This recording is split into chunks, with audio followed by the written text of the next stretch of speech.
Assalamualaikum warahmatullahi wabarakatuh. Alhamdulillah.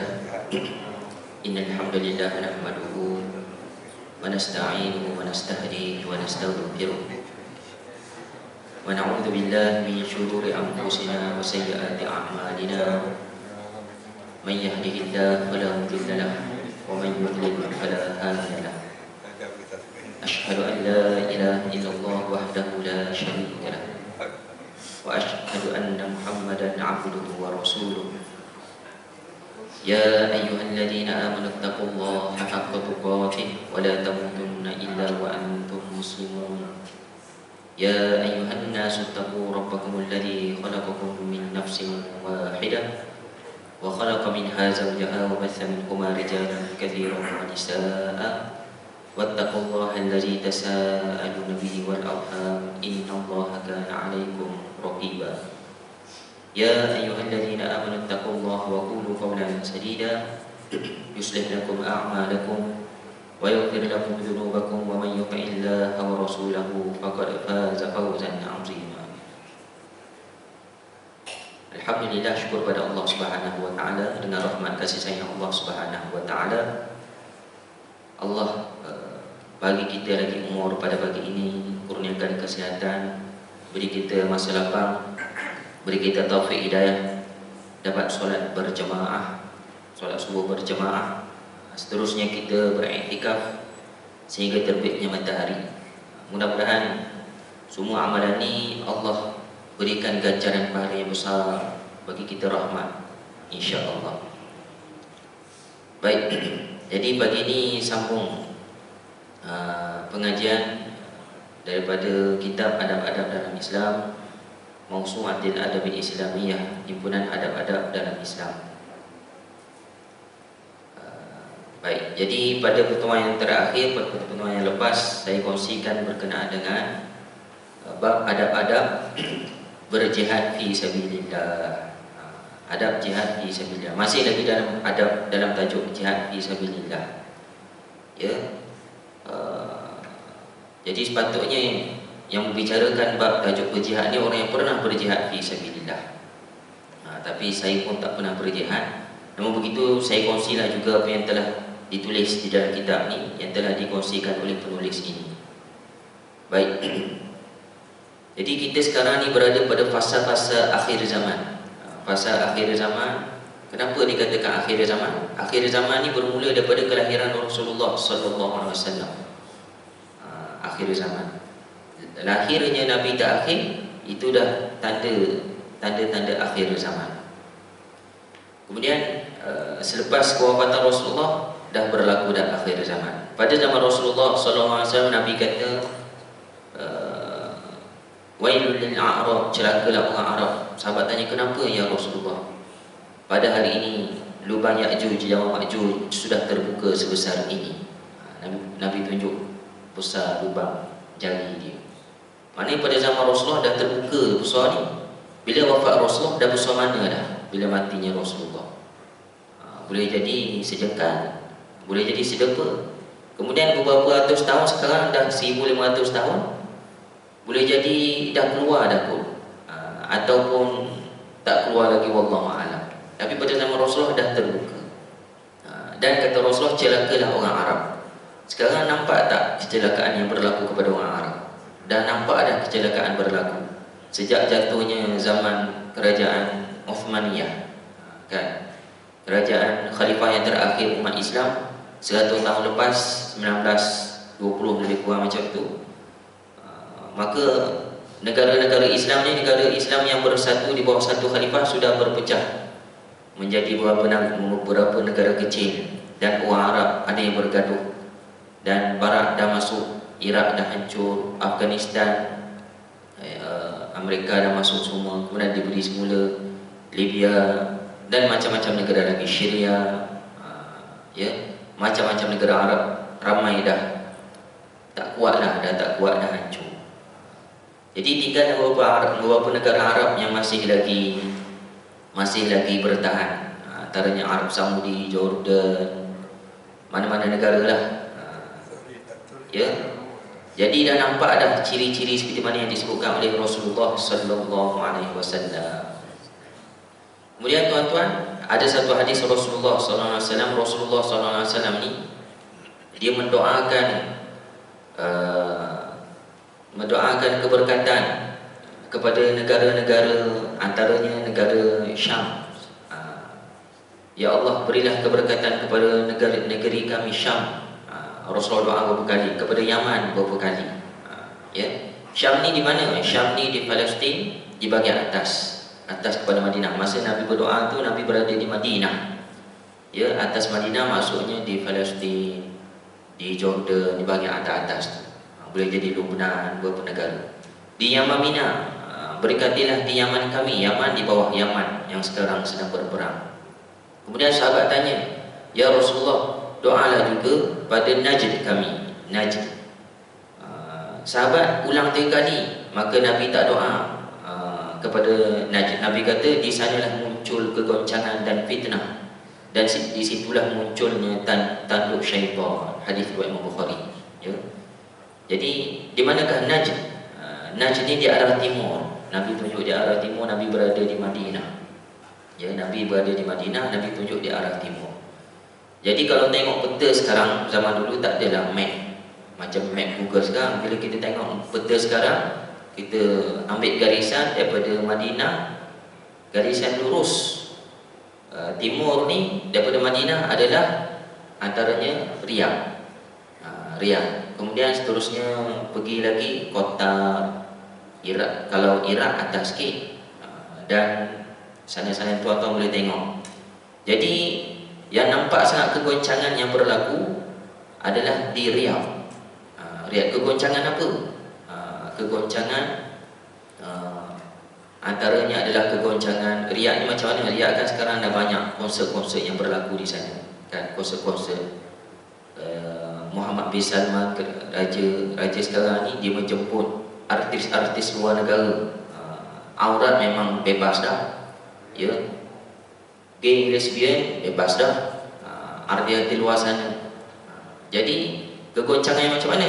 Goncangan-goncangan, ada sebahagian ahli ilmu mengatakan goncangan-goncangan konsert. Kan konsert kan orang menari atas tu, duk dak duk dak duk dak duk dak duk dak. Seronok orang muda, kan? Jadi di sanalah munculnya tanduk syaitan, kata Rasulullah sallallahu alaihi wasallam. Jadi Najd ni pada zaman Rasulullah tak ada, peta zaman sekarang tak ada nama Najd.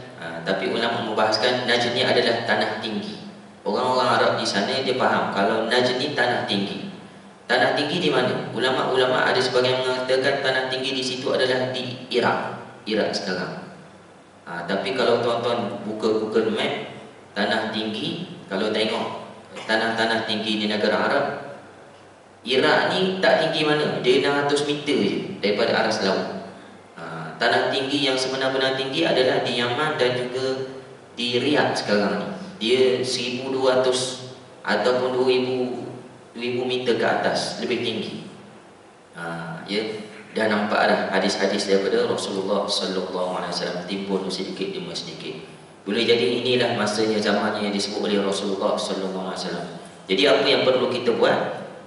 Boleh jadi inilah masanya zaman hampir keluarnya Dajjal. Kita mestilah antaranya, kata Rasulullah, amalkan baca surah Al-Kahfi.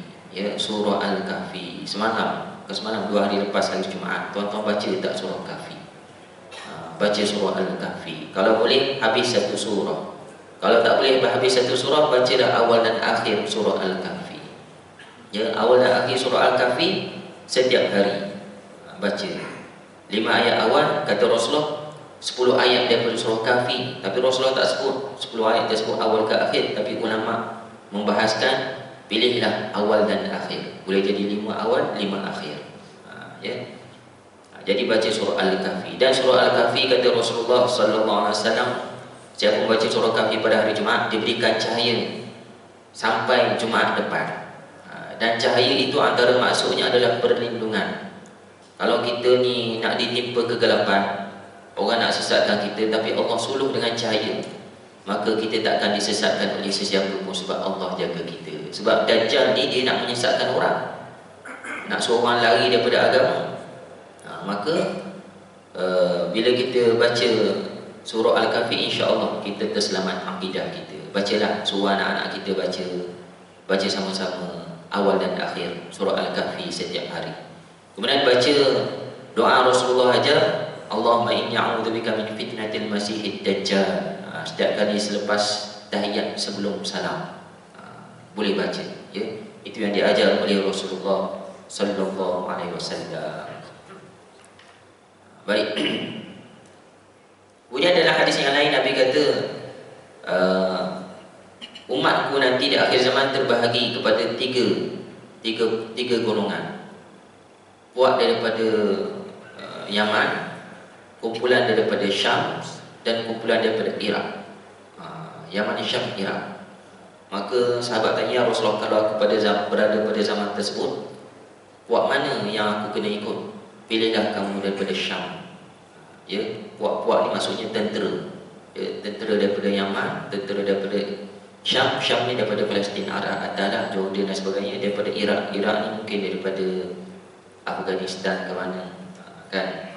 Jadi tiga-tiga kumpulan tentera ni Muslim belaka, baik-baik belaka, dia nak menentang kerosakan.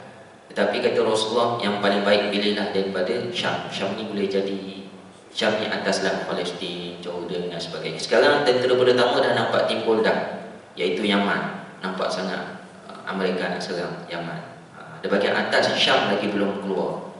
Daripada Iraq macam dah keluar dah. Bukan dah keluar, dah menzahirkan sikit-sikit. Boleh jadi Iran ataupun Iraq ataupun Afghanistan, bawah-bawah Taliban dan sebagainya. Wallahu a'lam. Ya. Jadi kita bacalah surah Al-Kahfi setiap hari, mudah-mudahan Allah pelihara kita, insya-Allah. Jadi dalam bab berjihad ni, jihad yang dimaksudkan dalam kitab ni adalah jihad berperang fi sabilillah. Berperang fi sabilillah. Adapun jihad-jihad yang ada pada zaman sekarang ni nama baru, jihad ekonomi, yang tu yang paling famous sekali. Jihad ekonomi. Sebenarnya pada zaman Rasulullah jihad ni satu je, berperang di bawah pedang, mata pedang, berjihad fi sabilillah. Baik. Jadi jihad-jihad ni dia adalah satu rezeki yang sangat besar. Siapa yang dapat dipanggil jihad, rezeki yang sangat besar, terpilih. Kalau dapat berjihad pun belum tentu lagi mati syahid. Kalau mati pun belum tentu lagi syahid. Syahid ni hanya pilihan Allah Subhanahu wa taala. Sebab syahid ni rezeki yang sangat besar. Bila mati syahid, masuk syurga tanpa hisab. Maksudnya lalu highway tanpa tol. Dan tu masuk syurga tanpa hisab. Buktinya pada zaman Rasulullah ada beberapa orang mati tapi tak mati syahid. Rasulullah tanya ada beberapa orang sahabat mati, apa pendapat kau tentang si fulan? Dia ni mati ni confirm syurga, mati syahid. Kata Rasulullah, tidak. Sebab dia berperang kerana nak mendapatkan nama. Kadang-kadang Rasulullah tahu orang mana mati syahid, orang mana yang tak mati syahid. Bila jadi yang berperang tersebut munafik kok tiba-tiba mati. Ya. Jadi dia rezeki daripada Allah Subhanahu wa taala. Ada juga orang berdaftar nak berperang pada zaman Rasulullah, Rasulullah tak bagi berperang. Kau tak boleh berperang, padahal badan dia sihat, kuat. Sebab apa Rasulullah tak izinkan? Sebab dalam keluarga dia seorang je anak lelaki. Kalau mati anak lelaki seorang, siapa nak tanggung mak ayah dia? Menyusahkan orang Islam yang lain pula. Maka Nabi tak benarkan. Mesti dalam satu keluarga mesti ada seorang lelaki paling kurang, ataupun dua orang, untuk menjaga orang-orang tua, anak-anak yang sakit, anak-anak kecil. Baik. Kemudian yang seterusnya, antara adabnya lagi dalam kalau kita dipanggil berperang fi sabilillah. Kita sekarang tak dipanggil lah. Sekarang ada tak jihad? Ada. Tapi taklah macam jihad pada zaman Rasulullah. Pada zaman Rasulullah, pada zaman dahulu, jihad diperintah oleh khalifah. Ya, khalifah buat keputusan. Sekarang khalifah dah tak ada. Yang dipanggil kita orang Islam berjihad adalah ketua negara masing-masing, ketua negara Islam. Kalau di Malaysia, PM. PM panggil. Biasanya yang berjihad adalah tentera. Contohnya di Bosnia pada zaman Mahathir, pada zaman Najib di Sulu, dia jaga sempadan dekat Sulu. Ada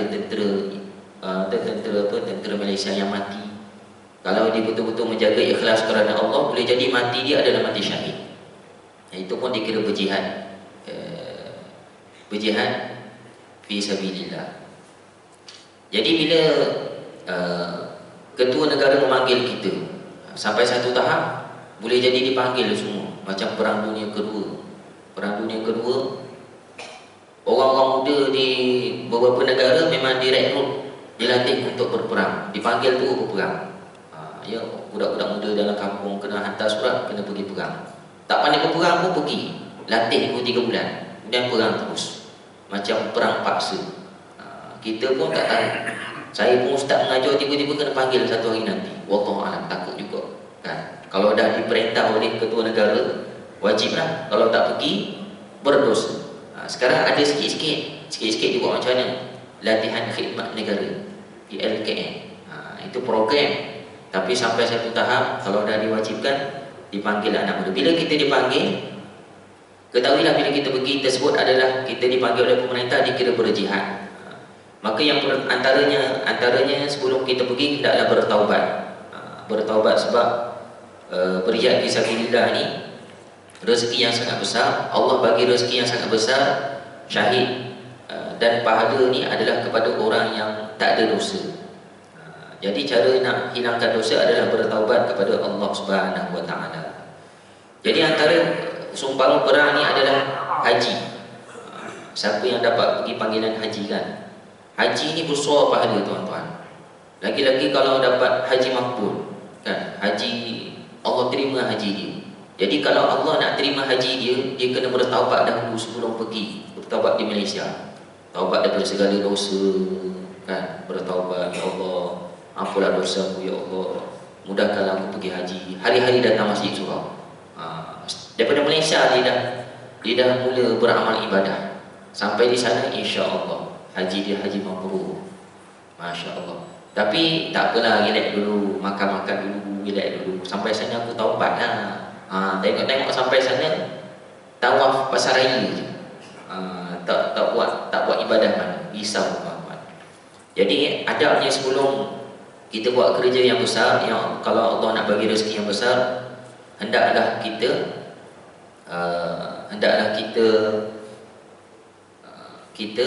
bertaubat terlebih dahulu kepada Allah Subhanahu Wa Taala dan memperbanyakkan amal soleh. Ya, memperbanyakkan amal soleh. Seperti mana nabi-nabi terdahulu, ada seorang nabi yang diminta dia berdoa kepada Allah Subhanahu Wa Taala. Antaranya Nabi Ibrahim diminta anak. Kan antaranya Nabi apa, Zakaria ke apa, dia minta anak juga, tak dapat anak. Ya, maka bila dah berumur sangat, Nabi Ibrahim umur 90 lebih ke 80 lebih, dia berdoa kepada Allah nak anak. Allah kata kamu dapat anak. Macam mana aku nak dapat anak, isteri aku dah tua dah. Ya, anak pertamanya adalah anak Nabi Ismail. Ya, Nabi Ismail daripada Siti Hajar. Maka Allah perintahkan supaya Nabi tersebut berpuasa. Sebelum melahirkan tu, sebelum mengandung berpuasa beberapa hari. Sama juga Nabi Zakaria, tanda tanyanya kata Allah, kamu tak boleh bercakap. Itu syariat pada zaman Nabi Zakaria. Puasa dia tak bercakap. Syariat kita tak ada. Puasa dia tak makan dan tak bercakap. Tapi puasa umat Nabi Muhammad, tak makan tapi kena bercakap. Jenuh tak bercakap, pergi bazar Ramadan nanti kan? Macam mana? Jadi kalau nak dapat nikmat yang besar, kenalah beribadah kepada Allah Subhanahu Wa Taala. Ya, kita ambil contoh macam itulah. Nabi-nabi terdahulu yang susah dapat anak, dia berpuasa dahulu atas perintah Allah Subhanahu Wa Taala. Jadi tuan-tuan, antara hikmahnya, kalau adalah anak-anak tuan-tuan yang susah dapat anak, ada mengatakan bahawa lepas vaksin ni ramai orang mengandung tak berapa lekat. Kan? Jadi antara petuanya, bila dah dapat tahu mengandung ni, kita takut gugur lagi, maka qiyamul lail, bertaubat kepada Allah, kemudian amalkan puasa sunat. Dan sama berdoa, ya Allah, tak aku rezekikanlah aku dapat anak, ya Allah, kuatkanlah rahimku memegang anak ini, ya Allah. Insya-Allah, mudah-mudahan Allah tunaikan hajat kita. Selamatlah, sebab nabi-nabi terdahulu yang susah dapat anak pun dia berpuasa atas perintah Allah Subhanahu Wa Taala. Ya, bertaubat dan tambah amal ibadah, insya-Allah. Baik, kemudian yang seterusnya,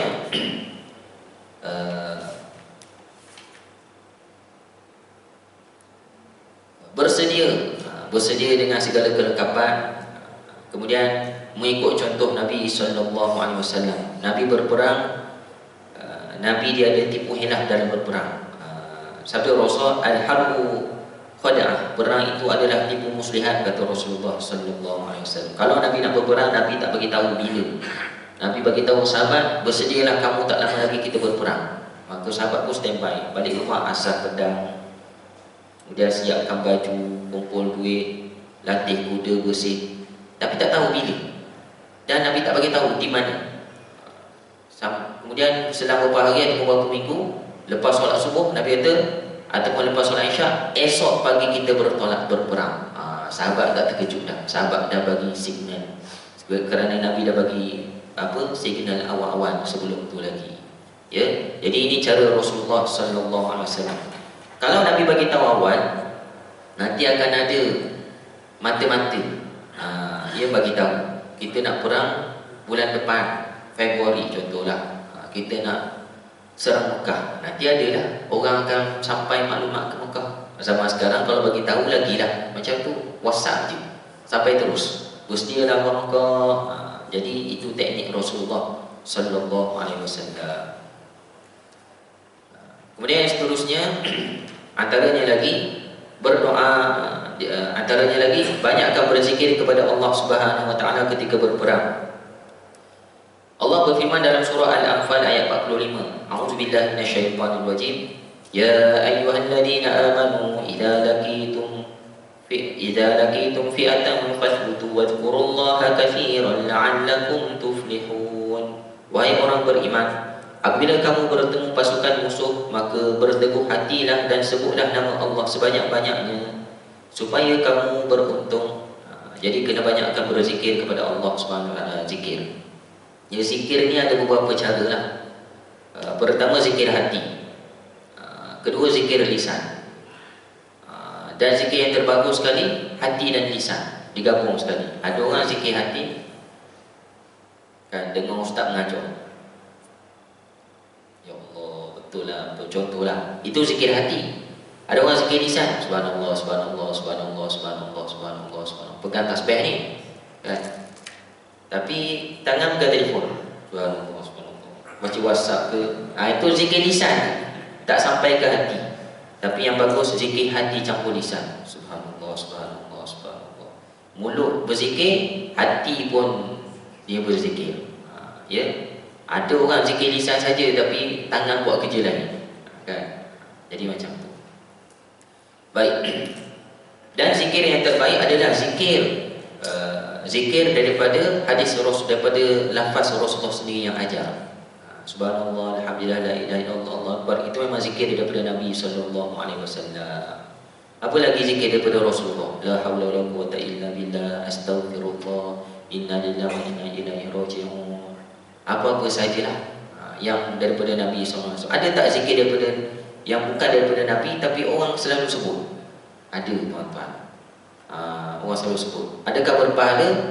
Kalau maksud dia bagus, berpahala. Ya. Antaranya apa? Yang biasa orang Melayu zikir selalu dalam qiyamul lail. Tubna ila Allah wa raja'na ila Allah wa nadimna ala ma fa'alna. Itu bukan daripada Rasulullah sallallahu alaihi wasallam, tapi boleh. Boleh. Tubna ila Allah, kami bertaubat kepadamu, kepada Allah. Wa raja'na ila Allah, kami kembali kepadamu, ya Allah. Tapi yang Nabi punya macam mana? Astaghfirullah. Itulah lafaz taubat Nabi sallallahu alaihi wasallam. Astaghfirullah wa atubu ilaih. Ataupun Allahumma anta rabbi la ilaha illa anta khalaqtani wa ana 'abduka wa ana 'ala ahdika wa wa'dika mastata'tu sampai habis. Ya, apa lagi? Macam-macam tuan-tuan yang menjadi budaya orang kita ni. Dia ambil rujukan zikir munajat dulu-dulu.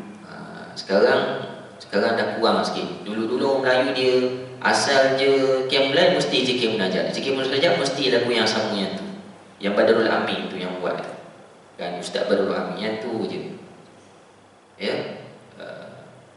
Jadi sebenarnya pada zaman Rasulullah sallallahu alaihi wasallam, Rasulullah yang mulai tak adalah munajat macam tu, zikir munajat cara mendayu-dayu macam tu tak ada. Sebab Rasulullah dia yang mulai dia seorang-seorang sembunyi, amalan fardiyah, amalan seorang-seorang. Dan sahabat yang tahu pun, sahabat meriwayatkan bila dia follow Rasulullah, dia semayang bersama Rasulullah, dia tak sebut Rasulullah zikir-zikir apa, tapi dia tengok Rasulullah banyak baca Quran dalam solat. Dia banyak baca Quran dalam solat dan banyak lama rokok dan lama sujud. Jadi Nabi banyak berdoa ketika rokok dan ketika sujud, dan Nabi banyak berzikir ketika dalam solat. Rugi tuan-tuan kalau tuan-tuan buat qiyamul lail, surau buat qiyamul lail kan, pukul 4 sampai pukul 5. Semayangnya 3 kali je, 6 rakaat. Tengah-tengah tu banyak berzikir. Belagu-lagu banyak berzikir. Rugi. Sebenarnya dalam tempoh sejam tu semua kita boleh solat. Dalam solat tu kita boleh berzikir macam-macam. Kita boleh baca Quran macam-macam. Lagi besar berzikir dan baca Quran di dalam solat. Tutup dengan doa. Doa tak apa, doa berjemaah. Sebab ada jemaah tak tahu nak doa apa. Yang tu tak apa. Zikir-zikir lah. Jadi tuan-tuan, kalau imam lama sikit rokok, imam lama sikit sujud, jangan duduk diam. Kenapa tak angkat kepala lagi ni? Jangan duduk diam. Mulut tu kan tasbih subhana rabbiyal a'la. Zikirlah apa? Subhana rabbiyal a'la, subhana rabbiyal a'la, subhana rabbiyal a'la. Istighfar boleh? Astagfirullah, astagfirullah, astagfirullah. Kan? Istighfar ke, jangan berhenti berzikir. Sebab zikir dalam solat lagi besar pahalanya daripada di luar solat. Kalau lama berdiri itu, kita dengar bacaan imam, kita pun dapat pahala sama. Kan? Jadi itulah solat Rasulullah sallallahu alaihi wasallam. Baik. Jadi semasa perang kena banyakkan berzikir kepada Allah Subhanahu wa taala. Antaranya kata Ibnu Umar, ketika kami berperang bersama Rasulullah SAW, ketika berjalan beramai-ramai, ketika naik bukit, mendaki bukit, Rasulullah akan menyebutkan Allahu Akbar, Allahu Akbar, Allahu Akbar bersama para sahabat. Ramai-ramai Allahu Akbar, tapi bukan jerit Allahu Akbar, takbir, Allahu Akbar. Kalau sepanjang perjalanan tu, kadang-kadang seminggu berjalan, kalau takbir sepanjang perjalanan tu habis tenaga ikut suara je. Jumpa musuh lembek dah, habis suara dah. Dia zikir relax je, Allahu Akbar, sambil melangkah, Allahu Akbar, Allahu Akbar, Allahu Akbar, Allahu Akbar. Ya seorang-seorang Allahu Akbar. Bila turun bukit, Subhanallah, Subhanallah, Subhanallah, Subhanallah, Subhanallah. Bila jalan landai, Alhamdulillah, Alhamdulillah, Alhamdulillah. Ini yang berlaku pada zaman Rasulullah sallallahu alaihi wasallam. Jadi banyak tuan-tuan amal ibadah, bila menaik je Allahu Akbar. Contohnya masa mana? Masa kita semayangkan, kita berdirikan Allahu Akbar. Bila kita tunduk rokok ataupun sujud, kita tasbih Subhana rabbiyal a'la. Subhan tu tasbih lah, ataupun Subhana rabbiyal azim wa bihamdihi, tasbih lah. Masa sujud rokok ataupun masa menunduk, kita kena tasbih. Masa menaik, kita takbir. Masa straight landai, kita baca Fatihah, Alhamdulillah dan Alhamdulillahi rabbil alamin. Jadi tuan-tuan boleh praktik walaupun kita tak berperang. Tuan-tuan naik kamera highway kan, tengah bawa kereta tu, Allahu Akbar, Allahu Akbar, kona Allahu Akbar, kan, Allahu Akbar, sampai atas landai, Alhamdulillah, berhenti dulu kedai minum air. Bila turun tekan brake je kan, Subhanallah, Subhanallah, Subhanallah. Boleh. Itu sunnah Nabi sallallahu alaihi wasallam. Ya, sunnah Rasulullah sallallahu alaihi wasallam. Janganlah menyanyi kan. Begitu orang nyanyi, inilah barisan kita yang ikhlas berjuang. Bolehlah sikit-sikit, tapi tentera Rasulullah dia bukan bersemangat kerana lagu, dia bersemangat kerana iman. Kerana iman, kerana dia rindukan syahid, mati syahid kerana Allah Subhanahu wa taala. Nyanyi-nyanyi ini sebenarnya budaya non-muslim diterapkan. Jadi kita mesti nyanyi. Semua negara ada lagu masing-masing ikut negara. Negeri pun ada lagu masing-masing. Sebenarnya kita dijajah, minda kita dijajah, wajib ada lagu. Nak berperang ada lagu. Kumpulan mesti ada lagu. Sekolah mesti ada lagu dia sendiri. Tak salah. Tapi sebenarnya pada zaman Rasulullah semangatnya adalah daripada iman mereka sendiri, kecintaan kepada Rasulullah, kepada Allah Subhanahu wa taala, dan zikir itu sendiri yang menguatkan. Ya. La haula wala quwwata illa billah, tiada daya dan upaya melainkan kekuatan Allah Subhanahu wa taala. Jadi itu antara zikir-zikir para sahabat Nabi sallallahu alaihi wasallam. Ya. Jadi samalah dalam ibadah-ibadah lain, pergi haji, pergi umrah kan. Bila kita dah bermikot dan berihram, nak sampai masa nak umrah tu, nak sampai ke Kaabah, kita disunatkan bertalbiyah. Talbiyah tu zikir. Labbaik Allahumma labbaik, labbaik la syarika lak labbaik. Itu zikir kan. Tapi ada juga orang kita menyanyi labbaik Allahumma labbaik, labbaik la syarika lak labbaik. Boleh lah. Ada juga bunyi zikir. Tu raihan punya lagu. Kan. Versi Malaysia macam tu lah. Tapi tak semua ustaz macam tu. Jarang-jarang berlaku. Ya. Sebab kita dah biasa daripada kecil sikit-sikit lagu. Maka jadi macam tu lah. Baik. Kemudian sabda Rasul ketika menghadapi musuh, kena tegur dan tak boleh melarikan diri. Allah tegur dalam surah Al-Anfal. Ya. Ya ayyuhalladzina amanu, wahai orang-orang beriman, idza laqitumul ladzina kafaru zahfa, apabila kamu bertemu orang kafir yang menyerangmu, fala tuwalluhumul adbar, janganlah kamu berbalik membelakangi mereka, patah balik. Ya.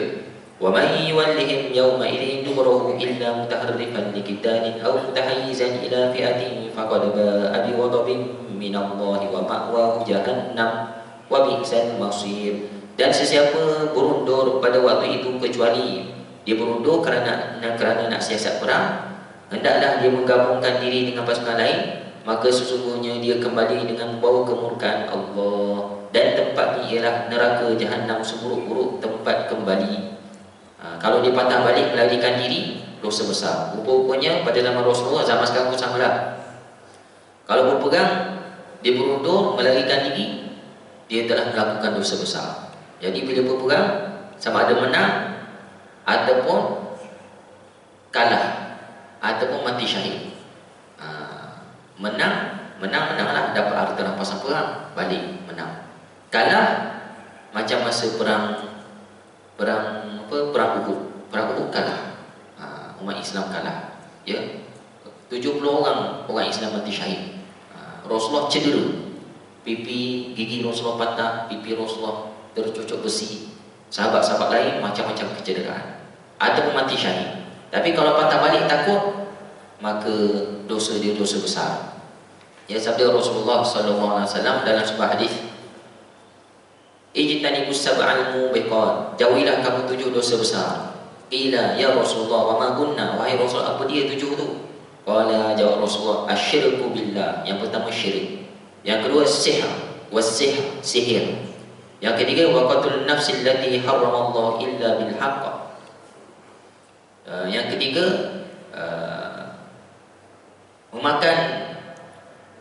membunuh jiwa yang diharamkan oleh Allah kecuali dengan benda yang dibenarkan oleh hak. Wa aklu riba, yang keempat makan riba. Yang kelima wa aklu malil yatim, makan harta anak yatim. Yang keenam wa tawalli yaumal zahfi, melarikan diri daripada perang. Yang ketujuh waqazfu muhsanatil ghafilatil mu'minat, melontarkan tuduhan zina kepada wanita mukmin yang terjaga daripada perbuatan dosa. Jadi ada 7 dosa besar. Jadi melarikan diri daripada perang ni salah satu dosa-dosa besar. Ya. Contohlah, tapi takut juga saya sebut sebab kita ni diuji apa yang dia kata. Tapi ilmu saya kena katalah, tiba-tiba lah saya dipanggil. Dipanggil kena berperang. Tiba-tiba saya buat kona macam-macam. Isteri sakit, nak beranak, kaki sakit, tangan sakit, macam-macam kona. Padahal sihat walafiat, itu dikira lari daripada medan perang, dosa, tuan-tuan. Ya, negara ataupun Islam memerlukan kita, tapi kita bagi macam-macam alasan. Tapi kalau alasan tersebut betul, tak tipu, tak apa. Ya, jadi lari daripada medan perang salah satu dosa yang besar. Semasa PLKN dahulu ada orang lari, ada orang lari, dia bagi macam-macam alasan. Tapi itu PLKN, itu bukan perang, itu latihan je. Saya tanya keluarga tersebut, kenapa lari? Tak nak lah. Camp kat sana ni ada kes perempuan bila keluar mengandung. Saya tak nak anak perempuan saya pergi sana. Itu alasan dia munasabah. Jadi sebab kona macam-macam.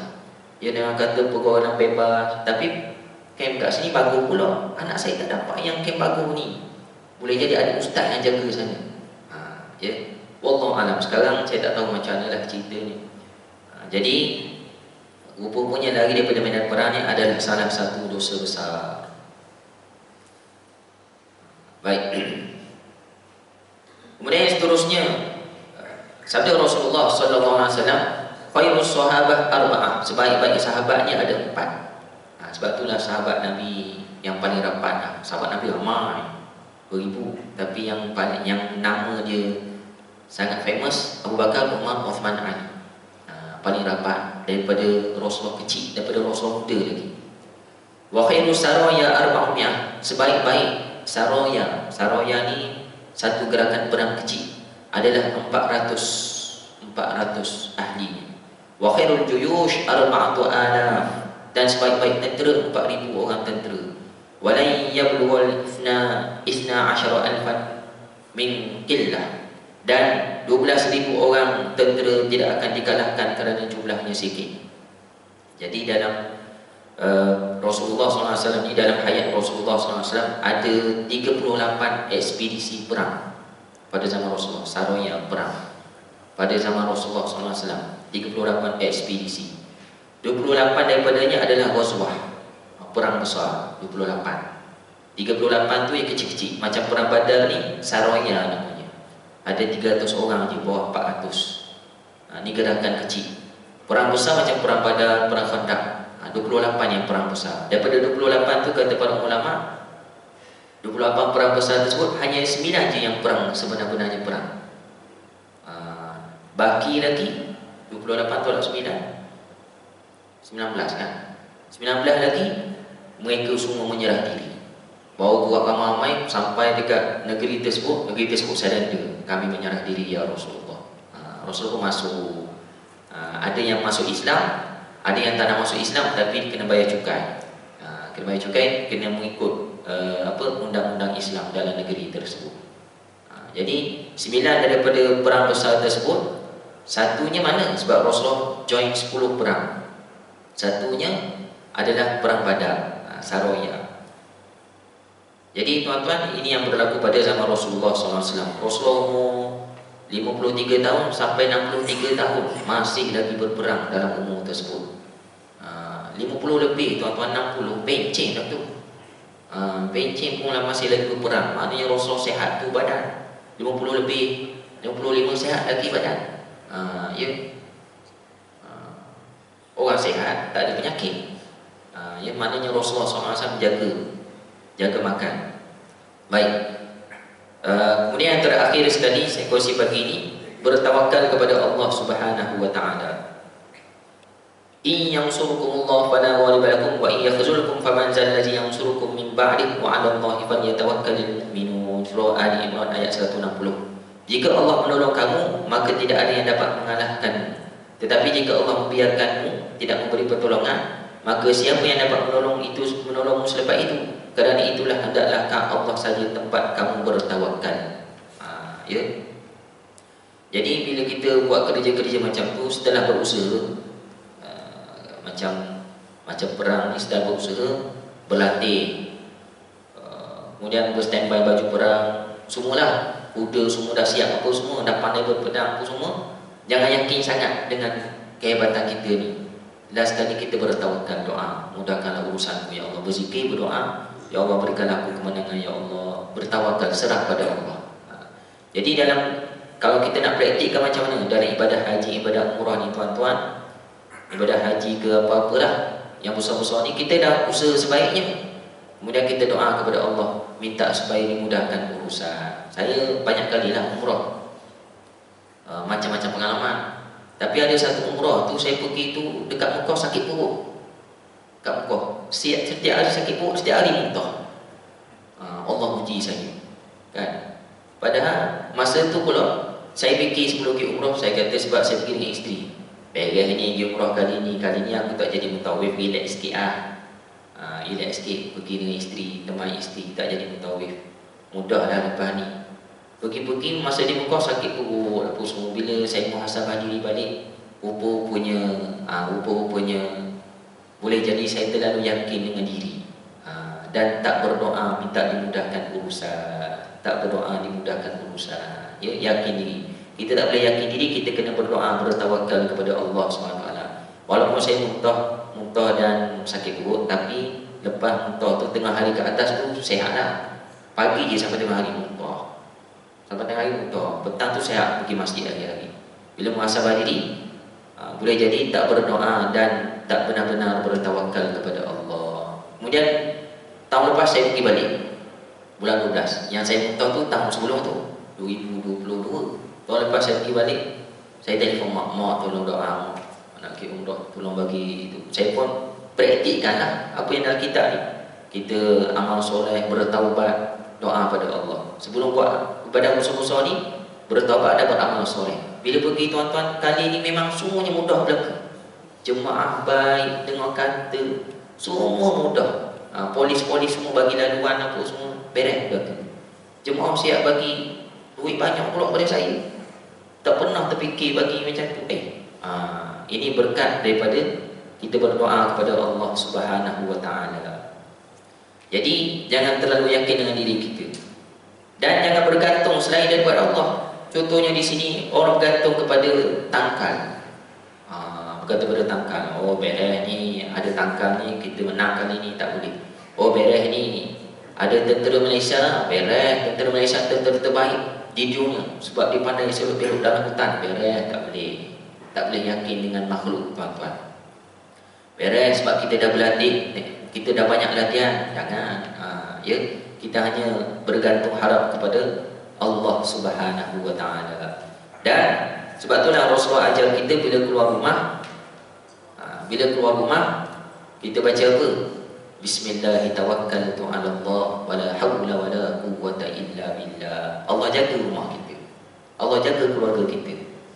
Kita dah kat rumah, kita dah pasang dah alam, kita dah bayar dah pagar, bayar bulan-bulan dah. Setiap orang bayar pagar jaga apa semua, pagar dah ada, insya-Allah selamat. Tak boleh bergantung macam tu.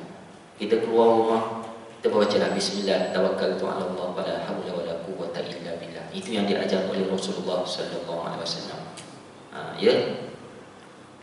Kalau kita tinggal anak-anak, tuan-tuan tinggal anak-anak kat sekolah, kat mana-mana kan, risau juga kena buli ke, jatuh longkang ke, apa semua. Tinggal tu kita tengok daripada jauh, bismillah, kita tawakkaltu ala Allah wala haula wala quwwata illa billah. Saya selalu buat macam tu. Insya-Allah, alhamdulillah, selamat ada anak-anak. Kadang-kadang terlupa kan, dalam kereta tengah bawa, buka tingkap, bismillah, tawakkaltu ala Allah wala haula wala quwwata illa billah. Niat. Tui, saya diam. Kena tak? Padahal tak bukan macam tu pun. Cuma sunnah Nabi kita baca, kita bertawakal kepada Allah Subhanahu wa taala. Wallahu a'lam.